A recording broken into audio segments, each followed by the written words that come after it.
جنگ کے شور میں جہاں ٹینکوں کے انجن گرجتے تھے، توپوں کی آواز دھرتی ہلا دیتی تھی، کوئی سوچ بھی نہیں سکتا تھا کہ ایک عام امریکی سپاہی صرف زمین کودنے کے آلے، چاند انجینئر ٹرکس اور اپنے حوصلے کے سہارے دشمن کے بختربان جانوروں کو شکست کی طرف موڑ دے گا۔ سائپین کی جلستی گرمی میں جب ایک جاپانی ٹینک یونٹ پورے جوش سے فائرنگ کرتے ہوئے امریکی پوزیشنوں پر چڑھائی کر رہا تھا، اچانک وہی رک گیا، کمانڈر چیہوں میں گم ہو گیا۔ یہ ناممکن ہے، انہوں نے یہاں کیسے راستہ بدل دیا؟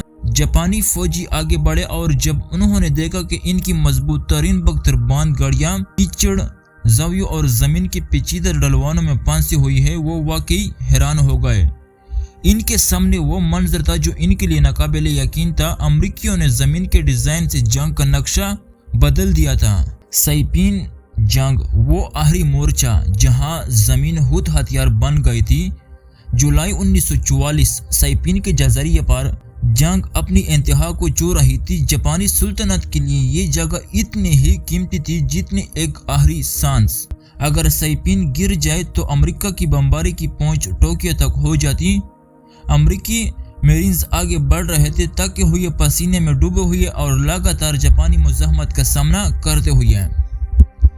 جاپانیوں کے پاس اب بھی ایک چیز باقی تھی، ٹینک، مضبوط رینگتے ہوئے فولادی جانور جو جنگ کا رخ بدل سکتے تھے، اور امریکی پوزیشن بھی صرف چند فوکس ہولز کھودے ہوئے گاڑے، بعض اوقات صرف ہتھیلی جتنی گہری کائیاں، دیکھنے میں معمولی، لیکن یہی زمین چند گھنٹوں میں جاپانی ٹینک بریگیڈ کو مات دینے والی تھی۔ زمین کودنے کی آرٹ، امریکی انجینئرنگ کا پوشیدہ ہتھیار۔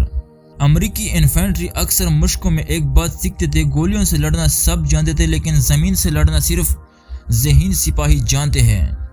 یہ وہ تربیت تھی جس نے انہیں سائپین جیسے محاذ پر برتری دی۔ فوکس ہول کودنا صرف ایک گاڑا بننا نہیں تھا، یہ ایک سوچا سمجھا زاویہ تھا، ایک ایسی شکل جو نہ صرف سپاہی کو بچاتی تھی بلکہ دشمن کے ٹینک کے راستے کو بھی بدل دیتی تھی۔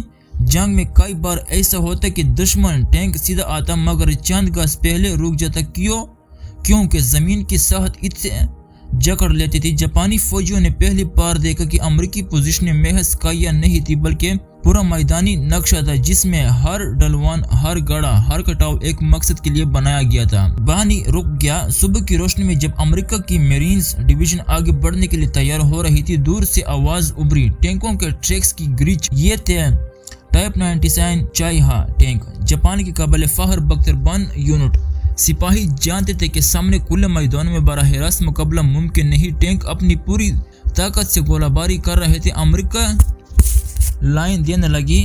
میجر تھامسن نے اپنے ریڈیو آپریٹر سے کہا، اگر یہ ٹینک یہاں سے گزر گئے تو ہمارا پورا بازو ٹوٹ جائے گا۔ لیکن اسی لمحے عجیب چیز ہوئی۔ پہلا جاپانی ٹینک ایک خاص مقام پر آ کر رکا، پھر اس کا اگلا حصہ نیچے دھنس گیا، پھر پوری گاڑی ایک طرف کو جھک گئی۔ چند لمحوں بعد دوسرا ٹینک بھی اسی جگہ پھنس گیا، تیسرا ٹینک رکنے پر مجبور ہو گیا۔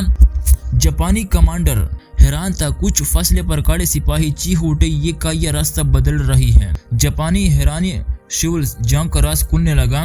جب امریکی فائرنگ اور آرٹلری نے ٹینک یونٹ کو پیچھے دھکیلا، جاپانی فوجیوں نے میدان کا جائزہ لیا۔ جب انہوں نے دیکھا، اس پر یقین کرنا مشکل تھا، وہاں کوئی بارودی سرنگ نہیں تھی، کوئی بھاری توپ نہیں تھی، کوئی بختر شکن گن نہیں تھی، صرف زمین، اور اس زمین میں بنے ہوئے ایسے زاویے، ہم کٹاؤ اور کائیاں جو ٹینک کو غیر محسوس طریقے سے غلط سمت موڑ دیتے تھے۔ یہ ایسے تھا جیسے کسی معمار نے میدان کو ہی اپنا ہتھیار بنا دیا ہو۔ جاپانی سپاہیوں نے سوچا، یہ تو صرف کھدائی ہے، مگر یہ کیسے ممکن ہے کہ کھدائی دشمن بختر کو روک سکتی ہے؟ یہ وہ لمحہ تھا جب جنگ میں سامنے آئی۔ امریکہ کے پاس اس وقت بتحاشا ٹیکنالوجی تو نہیں تھی، لیکن ان کے پاس تھی جگہ کو پڑھنے کی صلاحیت، فوری فیصلہ کرنے کی قابلیت، زمینی ڈیزائن کی سمجھ۔ ہر فوجی جانتا تھا کہ اگر ٹینک سیدھا آئے اسے جل میں کیسے لانا ہے، اگر ٹینک تیزی سے حرکت کرے تو اس کی رفتار کیسے کم کرنی ہے، اگر ٹینک کے پیچھے انفینٹری ہو تو کس زاویے سے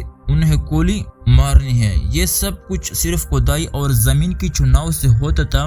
جب جاپانی افسر نے احتراب کیا، گوام پر ایک لڑائی کے بعد امریکی فوج نے دیکھا کہ جاپانی فوجی ایک تباہ شدہ محاذ دیکھنے آئے ہیں۔ وہ ٹینکوں کے پاس کھڑے تھے جو عجیب زاویوں میں پھنسی ہوئی تھی۔ ایک جاپانی افسر امریکیوں کے ایک فیلڈ آفیسر سے کہتا ہے ہم سمجھتے تھے کہ تمہارے پاس کوئی خفیہ ہتھیار ہے لیکن یہ سب صرف زمین تھی۔ امریکی آفیسر نے ہلکی مسکراہٹ کے ساتھ جواب دیا ہاں ہمارے پاس ایک ہتھیار ہے، ہم اسے کہتے ہیں تکلیف دہ محنت۔ وہ لمحہ جاپانی یونٹ کے لیے شاک تھا۔ انہیں پہلی بار اندازہ ہوا کہ جنگ صرف ہتھیاروں سے نہیں جیتی جاتی، کبھی کبھی جو بیلچہ میدان کے کنارے پڑا رہتا ہے وہی جنگ میں اہم کردار ادا کرتا ہے۔ امریکی زاویوں کی طاقت ٹینکوں کی کمزوری بن گئی۔ ٹینک مضبوط ضرور تھے مگر وہ زمین کے غلام تھے۔ ایک چھوٹا سا زاویہ انہیں توازن سے گرا سکتا تھا، ایک غلط موڑنا انہیں پنسا سکتا تھا، ایک دھیما اتار انہیں دھچکا دے سکتا تھا۔ امریکی انجینئر یونٹ یہ جانتا تھا اور انہوں نے سائپین اور گوام جیسے جزائر پر اس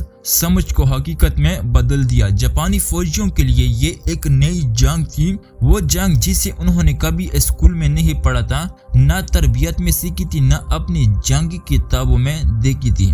جب دشمن کا اعتماد ٹوٹ جائے سب سے بڑا اثر صرف ٹینکوں پر نہیں تھا بلکہ ٹینکوں کے اندر بیٹھے سپاہیوں کے ذہن پر پڑتا تھا۔ جب ٹینک اچانک رک جاتا، جھک جاتا یا پھنس جاتا تو ٹینک کمانڈر گھبراہٹ میں آ جاتا۔ اندر بیٹھے سپاہی سوچتے کیا ہمارے نیچے بارودی سرنگ ہے، کیا سامنے کوئی بختر شکن توپ ہے، حالانکہ وہاں کچھ بھی نہیں ہوتا، صرف زمین کا ایک جادوئی زاویہ۔ یہی خوف دشمن کے مورال کو توڑ دیتا، یہی خوف حملے کو سست کر دیتا، یہی خوف وہ پل تھا جہاں امریکی پوزیشن بالاتر ہو جاتی۔ سائپین اور گوام کی لڑائیوں میں امریکی فتوحات کا ذکر اکثر بڑے ہتھیاروں، فضائی مدد یا کمانڈروں کی حکمت عملی سے کیا جاتا ہے، لیکن کم لوگ جانتے ہیں کہ بعض اوقات ایک بیلچہ بھی لڑائی کا صلح روح بدل سکتا تھا، ایک کائی بھی بختربند گاڑی کو روک سکتی تھی، ایک زمین کا موڑ بھی دشمن کے اعتماد کو توڑ سکتا ہے۔ اور جاپانی فوجیوں کے چہرے پر لکھی حیرت اسی یاد کی گواہ تھی۔ وہ حیران تھے، حیران